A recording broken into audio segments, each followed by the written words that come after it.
ಮಧ್ಯಪ್ರಾಚ್ಯದ ಪ್ರಸ್ತುತ ಸ್ಥಿತಿಗತಿಯು ಕೇವಲ ಒಂದು ಮಿಲಿಟರಿ ಸಂಘರ್ಷ ಅಲ್ಲ, ಬದಲಾಗಿ ಇದು ಇಸ್ಲಾಮಿಕ್ ರಾಷ್ಟ್ರಗಳ ನೈತಿಕತೆ ಮತ್ತು ರಾಜತಾಂತ್ರಿಕತೆಯ ಅಗ್ನಿ ಪರೀಕ್ಷೆ ಆಗಿದೆ. ಇರಾನ್ ಮೇಲೆ ನಿರಂತರ ದಾಳಿಗಳು ನಡೀತಾ ಇದ್ರೂ ಕೂಡ ಪ್ರಭಾವಿ ಮುಸ್ಲಿಂ ರಾಷ್ಟ್ರಗಳು ಯಾಕೆ ಮೌನವಾಗಿವೆ? ಈ ಮೌನ ಕೇವಲ ರಾಜತಾಂತ್ರಿಕ ಅನಿವಾರ್ಯತೆನ ಅಥವಾ ಇಸ್ರೇಲ್ನೊಂದಿಗೆ ತೆರೆಮರೆಯ ಒಪ್ಪಂದಗಳ ಭಾಗನ? ಇಸ್ಲಾಮಿಕ್ ಒಕ್ಕೂಟ ಅನ್ನುವಂಥ ಒಂದು ಪರಿಕಲ್ಪನೆ ಕೇವಲ ಕಾಗದಕ್ಕೆ ಮಾತ್ರನೇ ಸೀಮಿತವಾಗಿದೆಯಾ? ಅರಬ್ ರಾಷ್ಟ್ರಗಳು ಇರಾನ್ನ ಪತನವನ್ನು ಆಂತರಿಕವಾಗಿ ಸಂಭ್ರಮಿಸ್ತಾ ಇವೆಯಾ?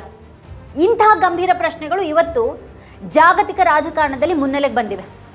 ಸಂಘರ್ಷದ ತೀವ್ರತೆ ಹೆಚ್ಚಾದ ಹಾಗೆ ಮುಸ್ಲಿಂ ದೇಶಗಳ ಈ ನಿಗೂಢ ಮೌನ ಅವ್ರ ನಡುವಿನ ಆಳವಾದ ಒಂದು ಸೈದ್ಧಾಂತಿಕ ಕಂದಕ ಮತ್ತು ಸ್ವಹಿತಾಸಕ್ತಿಯ ರಾಜಕಾರಣವನ್ನು ಬಯಲು ಮಾಡ್ತಾ ಇದೆ. ಮುಸ್ಲಿಂ ರಾಷ್ಟ್ರಗಳ ಮೌನದ ಹಿಂದೆ ಪ್ರಬಲವಾದ ಸೈದ್ಧಾಂತಿಕ ಮತ್ತು ಭೌಗೋಳಿಕ ರಾಜಕೀಯ ಕಾರಣಗಳಿವೆ. ದಶಕಗಳಿಂದ ಸೌದಿ ಅರೇಬಿಯಾ ನೇತೃತ್ವದ ಸುನ್ನಿ ರಾಷ್ಟ್ರಗಳು ಮತ್ತು ಇರಾನ್ ನೇತೃತ್ವದ ಶಿಯಾ ಬಣದ ನಡುವೆ ಒಂದು ಅಘೋಷಿತ ಶೀತಲ ಸಮರ ನಡೀತಾನೇ ಇದೆ. ಯೆಮನ್, ಸಿರಿಯಾ ಮತ್ತು ಲೆಬನಾನ್ ಅಂತಹ ದೇಶಗಳಲ್ಲಿ ಇರಾನ್ ತನ್ನ ಪ್ರಾಕ್ಸಿ ಪಡೆಗಳ ಮೂಲಕ ಪ್ರಭಾವವನ್ನು ಹೆಚ್ಚು ಮಾಡ್ಕೊಳ್ತಾ ಇರೋದು ಅರಬ್ ದೊರೆಗಳಿಗೆ ನುಂಗ್ಲಾರ್ದ ತುತ್ತಾಗಿತ್ತು.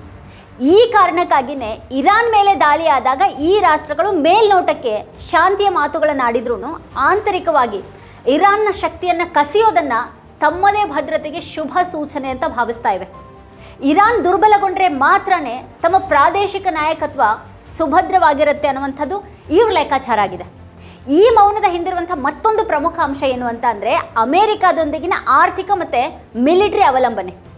ಇತ್ತೀಚಿನ ವರ್ಷಗಳಲ್ಲಿ ಅಬ್ರಹಾಂ ಅಕಾರ್ಡ್ಸ್ ಅಡಿಯಲ್ಲಿ ಅನೇಕ ಅರಬ್ ರಾಷ್ಟ್ರಗಳು ಇಸ್ರೇಲ್ನೊಂದಿಗೆ ಸಂಬಂಧವನ್ನು ಸುಧಾರಿಸಿಕೊಳ್ಳೋದಕ್ಕೆ ಮುಂದಾಗಿವೆ. ಇಸ್ರೇಲ್ನ ತಂತ್ರಜ್ಞಾನ ಮತ್ತು ಅಮೆರಿಕಾದ ರಕ್ಷಣೆ ಈ ದೇಶಗಳಿಗೆ ಅನಿವಾರ್ಯ ಆಗಿದೆ. ತಮ್ಮ ದೇಶದ ಆರ್ಥಿಕತೆಯನ್ನು ಕಾಪಾಡಿಕೊಳ್ಳೋದಕ್ಕೆ ಅವರು ಪ್ಯಾಲೆಸ್ತೀನ್ ಅಥವಾ ಇರಾನ್ ಪರವಾಗಿ ನಿಂತು ಪಶ್ಚಿಮ ರಾಷ್ಟ್ರಗಳ ಕೆಂಗಣ್ಣಿಗೆ ಗುರಿಯಾಗೋದಕ್ಕೆ ರೆಡಿ ಇಲ್ಲ. ಇಲ್ಲಿ ಧಾರ್ಮಿಕ ಒಗ್ಗಟ್ಟಿಗಿಂತನೂ ರಾಷ್ಟ್ರೀಯ ಆರ್ಥಿಕ ಹಿತಾಸಕ್ತಿ ಮತ್ತು ಅಧಿಕಾರ ಭದ್ರತೆಯೇ ಪ್ರಧಾನ ಆಗಿದೆ. ಈ ರಾಜಕೀಯ ವ್ಯವಹಾರದಲ್ಲಿ ಇರಾನ್ ಏಕಾಂಗಿ ಆಗ್ತಾ ಇರೋದು ಇಡೀ ಇಸ್ಲಾಮಿಕ್ ಜಗತ್ತಿನ ವಿಭಜಿತ ಮುಖವನ್ನು ಜಗತ್ತಿಗೆ ತೋರಿಸ್ತಾ ಇದೆ. ಇಸ್ರೇಲ್ ಈ ವಲಯದಲ್ಲಿ ಹೊಸ ಸಮೀಕರಣಗಳನ್ನ ಸೃಷ್ಟಿ ಮಾಡ್ತಾ ಇದೆ. ಇರಾನ್ನ ಪ್ರಭಾವ ಕ್ಷೀಣಿಸ್ತಾ ಇದ್ದ ಹಾಗೇನೆ ಆ ಶೂನ್ಯವನ್ನು ತುಂಬೋದಿಕ್ಕೆ ಇಸ್ರೇಲ್ ತನ್ನ ಮಿಲಿಟರಿ ಮತ್ತು ರಾಜತಾಂತ್ರಿಕ ಜಾಲವನ್ನು ವಿಸ್ತರಿಸ್ತಾ ಇದೆ. ಕೆಲವು ಮುಸ್ಲಿಂ ರಾಷ್ಟ್ರಗಳು ಇಸ್ರೇಲನ್ನು ಶತ್ರು ಅಂತ ಭಾವಿಸುವ ಬದಲು ತಮ್ಮ ಹಿತಾಸಕ್ತಿಗಳನ್ನು ರಕ್ಷಿಸುವಂಥ ಒಂದು ಅನಿವಾರ್ಯ ಶಕ್ತಿಯಾಗಿ ನೋಡೋದಕ್ಕೆ ಪ್ರಾರಂಭ ಮಾಡಿವೆ. ಇದು ಮಧ್ಯಪ್ರಾಚ್ಯದ ಇತಿಹಾಸದಲ್ಲೇ ಅತ್ಯಂತ ವಿರೋಧಾಭಾಸದ ಬೆಳವಣಿಗೆಯಾಗಿದೆ. ಒಂದು ಕಾಲದಲ್ಲಿ ಪ್ಯಾಲೆಸ್ತೀನ್ ವಿಮೋಚನೆಯೇ ಮುಸ್ಲಿಂ ರಾಷ್ಟ್ರಗಳ ಏಕೈಕ ಗುರಿಯಾಗಿತ್ತು. ಆದರೆ ಇವತ್ತು ಇರಾನ್ನಂಥ ಒಂದು ಪ್ರಬಲ ದೇಶವನ್ನು ಮೂಲೆ ಗುಂಪು ಮಾಡೋದಕ್ಕೆ ಇಸ್ರೇಲ್ನ ನೆರವನ್ನು ಪಡೆಯುವಷ್ಟು ರಾಜಕೀಯ ಸ್ಥಿತ್ಯಂತರಗಳು ಸಂಭವಿಸಿವೆ. ಪಾಕಿಸ್ತಾನವು ಈ ಸಂಘರ್ಷದಲ್ಲಿ ಅತ್ಯಂತ ಜಟಿಲವಾದ ಸ್ಥಾನದಲ್ಲಿದೆ. ಆರ್ಥಿಕವಾಗಿ ದಿವಾಳಿ ಅಂಚಿನಲ್ಲಿರುವಂಥ ಈ ದೇಶಕ್ಕೆ ಸೌದಿ ಅರೇಬಿಯಾ ಮತ್ತು ಖತರ್ನಂಥ ರಾಷ್ಟ್ರಗಳ ಆರ್ಥಿಕ ನೆರವು ಅತ್ಯಗತ್ಯ. ಈ ಶ್ರೀಮಂತ ರಾಷ್ಟ್ರಗಳ ಬಳಿ ಬೃಹತ್ ಹಣದ ಸಂಗ್ರಹ ಇದ್ರೂ ಯುದ್ಧ ಭೂಮಿಯಲ್ಲಿ ಹೋರಾಡುವಂಥ ಶಕ್ತಿಯಾಗಲಿ ಅಥವಾ ದೀರ್ಘಕಾಲದ ಮಿಲಿಟರಿ ಅನುಭವವಾಗಲಿ ಇವರಲ್ಲಿ ಇಲ್ಲ. ಇಂತಹ ಸಂದರ್ಭದಲ್ಲಿ ಪಾಕಿಸ್ತಾನವು ತನ್ನ ಸೈನ್ಯ ಮತ್ತು ಅಣ್ವಸ್ತ್ರದ ಬಲವನ್ನು ಮುಂದಿಟ್ಕೊಂಡು ಈ ಬಣದ ರಕ್ಷಣಾ ಕವಚವಾಗಿ ಕಾರ್ಯನಿರ್ವಹಿಸೋದಕ್ಕೆ ಸಿದ್ಧ ಆಗ್ತಾ ಇದೆ. 24 ಕೋಟಿ ಜನಸಂಖ್ಯೆಯನ್ನು ಹೊಂದಿರುವಂಥ ಪಾಕಿಸ್ತಾನಕ್ಕೆ ಸೈನಿಕರ ಬಲದ ಕೊರತೆ ಅಂತೂ ಇಲ್ಲ. ಇದು ತಾಂತ್ರಿಕವಾಗಿ ಮುಂದುವರೆದಿರುವಂಥ ಟರ್ಕಿ ಮತ್ತು ಆರ್ಥಿಕವಾಗಿ ಸಶಕ್ತವಾಗಿರುವಂಥ ಸೌದಿ ಅರೇಬಿಯಾದ ನಡುವಿನ ಕೊಂಡಿಯಾಗೋದಕ್ಕೆ ಪ್ರಯತ್ನ ಪಡ್ತಾ ಇದೆ. ಆದರೆ ಪಾಕಿಸ್ತಾನದ ಈ ಮಿಲಿಟರಿ ಬಲ ಪ್ರದರ್ಶನದ ಹಿಂದೆ ಒಂದು ದೊಡ್ಡ ರಾಜತಾಂತ್ರಿಕ ಭಯ ಮನೆ ಮಾಡಿದೆ. ಪಾಕಿಸ್ತಾನದ ನಾಯಕತ್ವವು ಇಸ್ರೇಲ್ ವಿರುದ್ಧ ಕೆಂಡ ಕಾರುವಂಥ ಟ್ವೀಟನ್ನು ಮಾಡಿದ್ರೂ ಅಮೆರಿಕದ ಹೆಸರನ್ನು ಎತ್ತೋದಕ್ಕೆ ನಡುಗ್ತಾ ಇದೆ. ಇದಕ್ಕೆ ಕಾರಣ ಏನು ಅಂತ ಅಂದರೆ ಪಾಕಿಸ್ತಾನದ ಆರ್ಥಿಕತೆಯ ನಾಡಿ ಮಿಡಿತವಾಗಿರುವಂಥ IMF ಮತ್ತು ವಿಶ್ವ ಬ್ಯಾಂಕ್ನಲ್ಲಿ ಅಮೆರಿಕದ ಪ್ರಭಾವನೆ ಅಂತಿಮ ಆಗಿದೆ. ದಾಳಿಯ ಹಿಂದೆ ಅಮೆರಿಕದ ನೇರ ಪಾತ್ರ ಇದೆ ಅಂತ ಗೊತ್ತಿದ್ರೂ ಕೂಡ ಕೇವಲ ಇಸ್ರೇಲನ್ನು ಮಾತ್ರ ಟೀಕೆ ಮಾಡೋದು ಪಾಕಿಸ್ತಾನದ ದ್ವಂದ್ವ ನೀತಿಯನ್ನು ಹಾಗೆ ಅನಿವಾರ್ಯತೆಯನ್ನು ತೋರಿಸ್ತಾ ಇದೆ. ಅಮೆರಿಕದಿಂದ F-16 ವಿಮಾನಗಳ ಬಿಡಿ ಭಾಗಗಳು ಮತ್ತು ಮಿಲಿಟರಿ ನೆರವು ಬೇಕಾಗಿರುವಂಥ ಪಾಕಿಸ್ತಾನಕ್ಕೆ ಇರಾನ್ ಪರವಾಗಿ ನಿಲ್ಲೋದು ಅಸಾಧ್ಯ ಅನ್ನುವಂಥ ಒಂದು ಪರಿಸ್ಥಿತಿಯನ್ನು ಸೃಷ್ಟಿ ಮಾಡಿದೆ. ಅಮೆರಿಕದ ಆಂತರಿಕ ರಾಜಕೀಯದ ಚದುರಂಗದಾಟ ಈ ಯುದ್ಧದ ಗತಿಯನ್ನು ನಿರ್ಧಾರ ಮಾಡ್ತಾ ಇದೆ. ಡೊನಾಲ್ಡ್ ಟ್ರಂಪ್ ಅವರು ಈ ಸಂಘರ್ಷವನ್ನು ತಮ್ಮ ರಾಜಕೀಯ ಇತಿಹಾಸದ ಅತಿ ದೊಡ್ಡ ವಿಜಯವನ್ನಾಗಿ ಬಿಂಬಿಸೋದಕ್ಕೆ ಹವಣಿಸ್ತಾ ಇದ್ದಾರೆ. ಇರಾನ್ನ ಇಸ್ಲಾಮಿಕ್ ಆಡಳಿತವನ್ನು ಪತನಗೊಳಿಸೋ ಮೂಲಕ ತಾನು ಜಗತ್ತಿನ ಅತಿ ಶಕ್ತಿಶಾಲಿ ನಾಯಕ ಅಂತ ತೋರಿಸ್ಕೊಳ್ಳೋದು ಅವ್ರ ಗುರಿಯಾಗಿದೆ. ಆದರೆ ಅಮೆರಿಕದ ಒಳಗೆ ಪರಿಸ್ಥಿತಿ ಬದಲಾಗ್ತಾ ಇದೆ. ಅಲ್ಲಿ ಪ್ಯಾಲೆಸ್ತೀನ್ ಪರವಾಗಿ ಹೆಚ್ಚುತ್ತಾ ಇರುವಂತಹ ಜನಮತ ಮತ್ತು ಇಸ್ರೇಲ್ನ ಅತಿಯಾದ ದಾಳಿಯ ಬಗ್ಗೆ ಯುವ ಪೀಳಿಗೆಯಲ್ಲಿ ಬೆಳೀತಾ ಇರುವಂತಹ ಅಸಮಾಧಾನ ಟ್ರಂಪ್ ಅವರ ಲೆಕ್ಕಾಚಾರವನ್ನು ತಲೆ ಕೆಳಗೆ ಮಾಡಬಹುದು. ಅಮೆರಿಕದ ಸಾರ್ವಜನಿಕರು ಯುದ್ಧಕ್ಕೆ ಹಣ ವಹಿಸೋದಕ್ಕಿಂತ ತಮ್ಮ ದೇಶದ ಆರ್ಥಿಕತೆಯ ಬಗ್ಗೆ ಚಿಂತೆ ಮಾಡ್ತಾ ಇರೋದು ಈ ಸಂಘರ್ಷವನ್ನು ಶೀಘ್ರವಾಗಿ ಮುಗಿಸೋದಕ್ಕೆ ಅಮೆರಿಕದ ಮೇಲೆ ಒತ್ತಡ ಹೇರ್ತಾ ಇದೆ. ಇರಾನ್ನ ಈಗಿನ ಯುದ್ಧ ತಂತ್ರ ಕೇವಲ ದಾಳಿ ಪ್ರತಿದಾಳಿ ಮಾಡೋದಾಗಿಲ್ಲ, ಬದಲಾಗಿ ಇದೊಂದು ಅತ್ಯಂತ ಯೋಜಿತ ನಿಧಾನವಾದಂಥ ಯುದ್ಧ. ಇರಾನ್ ತನ್ನ ಎಲ್ಲ ಅತ್ಯಾಧುನಿಕ ಕ್ಷಿಪಣಿಗಳನ್ನು ಮೊದಲ ದಿನಾನೇ ಬಳಸಲಿಲ್ಲ. ಹಳೆಯ ತಂತ್ರಜ್ಞಾನದ ಡ್ರೋನ್ಗಳು ಮತ್ತು ಕ್ಷಿಪಣಿಗಳನ್ನು ಬಳಸೋ ಮೂಲಕ ಅಮೆರಿಕ ಮತ್ತು ಇಸ್ರೇಲ್ನ ರಕ್ಷಣಾ ವ್ಯವಸ್ಥೆಯನ್ನು ದಣಿಸ್ತಾ ಇದೆ. ಇರಾನ್ನ ಗುರಿ ಇಲ್ಲಿ ಬಹಳ ಸ್ಪಷ್ಟವಾಗಿದೆ. ಈ ಯುದ್ಧವನ್ನು ಸಾಧ್ಯವಾದಷ್ಟು ಕಾಲ ದೀರ್ಘಕಾಲ ಎಳೆದೊಯ್ಯೋದು.